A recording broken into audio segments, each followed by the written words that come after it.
அன்பிற்கினிய தாய் தமிழ் உறவுகளுக்கு வணக்கங்கள். இப்போ இந்த 15-20 நாட்களாக எந்த தொலைக்காட்சி எடுத்துக்கிட்டோம் அப்படின்னாலும் விவாதம் அண்ணன் சீமான் அவர்களை பற்றியது தான். என்ன விவாதங்கள் போயிட்டுருக்கு? அண்ணன் பெரியாரை பற்றி விமர்சித்து விட்டார். அண்ணன் தலைவர் பிரபாகரனுடன் எடுத்த புகைப்படங்கள் போலியானது. அண்ணன் பிரபாகரனுடன் சீமான் அண்ணன் அவர்கள் சந்திக்கவே இல்லை. அண்ணன் அவர்கள் இலங்கை போகவே இல்லை. இப்படி பல்வேறு வகையான விவாதங்கள், பல்வேறு வகையான அவதூறுகள் போயிட்டுருக்கு. இந்த அவதூறுகளுக்கு எல்லாம் அண்ணன் சீமான் அவர்கள் பெரியாரை பற்றி பேசியது தான் காரணமா அப்படின்னா நிச்சயமா அது காரணம் இல்லை. அதற்கு பின்னால் பல காரணங்கள் இருக்கு. அந்த காரணங்களை மறைப்பதற்காக அண்ணன் சீமான் அவர்கள் பெரியாரை பேசியதை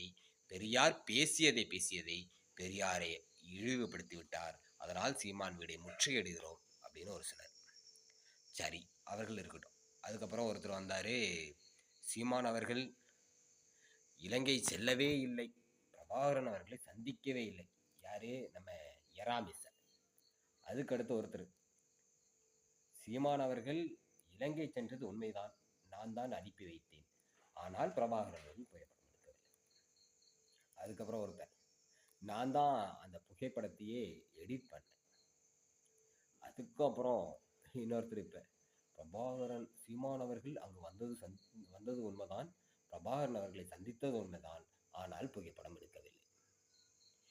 அடுத்த நம்ம அண்ணன் பெயிண்ட் கான்ட்ராக்டர், அவர் சொல்றாரு, அந்த சிடி ஹார்ட் டிஸ்க் இருக்குல்ல, அந்த ஹார்ட் டிஸ்கை வாங்கி கொடுத்ததே அவர் தானா.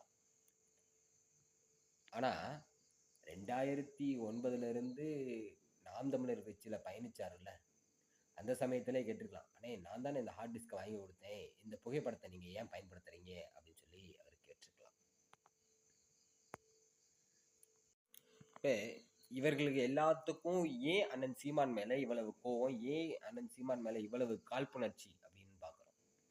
உண்மையில பெரியார் மேலே கொண்ட பற்றின் காரணமா அப்படின்னு பார்த்தா இல்லை. அந்த சமயத்துல தான் அண்ணன் பெரியாரை பற்றி பேசுவதற்கு 2-3 நாட்களுக்கு முன்பாக தான், அதாவது அண்ணன் ஏற்கனவே பாரதியினுடைய புகழ் பாடும்போது அந்த இடத்துல பெரியாரை பேசியிருந்தாரு, அதற்கு சுபவி விமர்சனம் கொடுத்திருந்தாரு, அது வேற நிகழ்வு. அதற்கு பிறகு பெரியாரை அண்ணன் விமர்சித்தார் இல்லையா.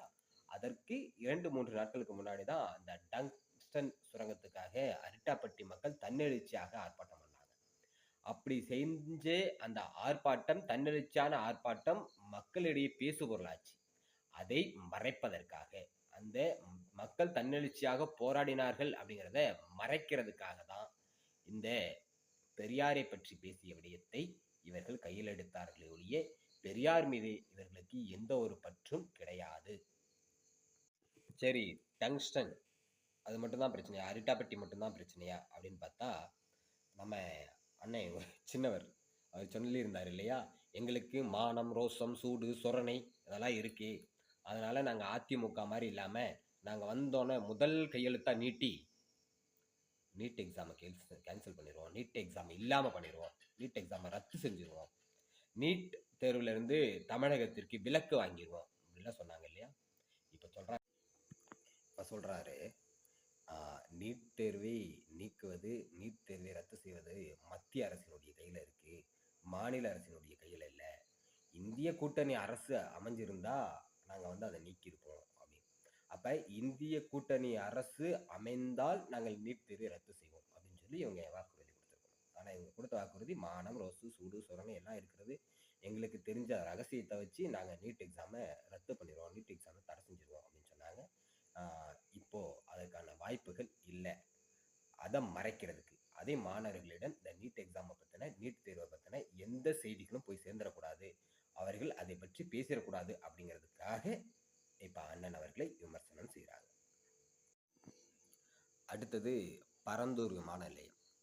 அண்ணன் நடிகர் விஜய் அவர்கள் அங்கே பரந்தூர் போகிறாங்க. பரந்தூரில் மக்கள் கூட்டம் அதிகமாக கூடுது. அப்போ அங்கே இருக்கக்கூடிய மக்களினுடைய போராட்டம், அல்லது அண்ணன் விஜய் அவர்கள் பரந்தூர் அந்த போராட்ட காலத்திற்கு சென்றது, அந்த நிகழ்வு மக்களுக்கு தெரிஞ்சிடக்கூடாது. மக்கள் அதை பற்றி பேசிடக்கூடாது அப்படிங்கிறதுக்காக அண்ணன் சீமான் மீது இவர்களுடைய விமர்சனமே தவிர இவர்கள் எக்காரணம் கொண்டும் பெரியார் மீது பற்று கொண்டு இந்த விமர்சனங்களை வைக்கவில்லை. சரியா? அடுத்தது இவர்களுடைய புகைப்பட விஷயத்துக்கு வருவோம். அண்ணன் சீமான் அவர்கள் தலைவர் பிரபாகரனுடன் எடுத்த புகைப்படங்கள் போலியானது அப்படின்னு ஒருத்தர், பிரபாகரன் அவர்களை சந்திக்கவில்லைன்னு ஒருத்தர், இல்லை சந்திச்சார்னு ஒருத்தர். இப்போ இந்த புகைப்படம் போலியானது அப்படிங்கிறத வச்சு இவங்க என்ன நிறுவ வராங்க அப்படின்னா, புகைப்படம் போலியானது அப்படின்னா இவர் இலங்கை சென்றதோ அல்லது அண்ணன் அவர்கள் தலைவர் அவர்களை சந்தித்ததோ பொய் அப்படின்னு சொல்ல வராங்க. இப்போ புகைப்படம் போலியானது அப்படின்னு சொல்லிட்டு அண்ணன் கொளத்தூர் மணி அவர்கள் சொல்றாங்க நான் தான் அனுப்பி வச்சேன் அப்படின்னு. அப்ப இதுல இருந்தே இவர்கள் எவ்வளவு தகுடுதத்த வேலைகளை செய்யறாங்க அப்படிங்கிறது தெரியுது. எந்த அளவுக்கு கேடுகட்ட வேலையை செய்யறாங்க அப்படின்னு தெரியுது. ரெண்டாவது, அந்த சந்தோஷ் அப்படிங்கிற இயக்குனர் சொன்னாரு, நான் ஒளிப்பதிவாளர். அவர் சொல்றாரு, நான் ஒளிப்பதிவுக்காக போயிருந்தேன், எனக்கு ஆமக்கறியெல்லாம் கொடுத்தாங்க, ஆனா சீமான் அவர்களை அப்படி சந்திக்கவில்லை. சரி, சீமான் அவர்கள் எதுக்கு அங்க வந்தாரு அப்படின்னு கேட்கும்போது, வீரியமான, அதாவது புலிகளை பற்றி வீரியமாக எடுத்து பேசுவதற்கு ஒரு நபர் தேவை அப்படிங்கிறதுக்காக அவரை வர சொல்லியிருந்தாங்க அப்படின்னு சொல்றாங்க. அப்ப இவர் ஒரு ஒளிப்பதிவு செய்யறதுக்கு போன இவரையே இந்த அளவுக்கு கவனிச்சிருக்காங்க அப்படின்னா, அவர்களை பற்றி மக்களிடம் கொண்டு சேர்ப்பதற்கு, தமிழகத்தில் கொண்டு சேர்ப்பதற்கு போனவரை எப்படி கவனிச்சிருப்பாங்க அப்படிங்கிறத நம்ம சிந்திச்சு பார்க்கணும். பொய் சொல்றதுக்கு ஒரு அளவு இருக்கு, அதை மீறி இவர்கள் போயிட்டு இருக்காங்க. மேலும் சில விடயங்களோடு, அதாவது இவர்கள் ஏன் அண்ணன் சீமான் அவர்களை விமர்சனம் செய்திருக்கிறார்கள், பெரியார் மீது இருக்க பற்று இல்லாது அடுத்த இருக்கக்கூடிய காரணங்கள் என்ன அப்படிங்கிறத இன்னொரு காணொலியில் சந்திப்போம். நன்றி.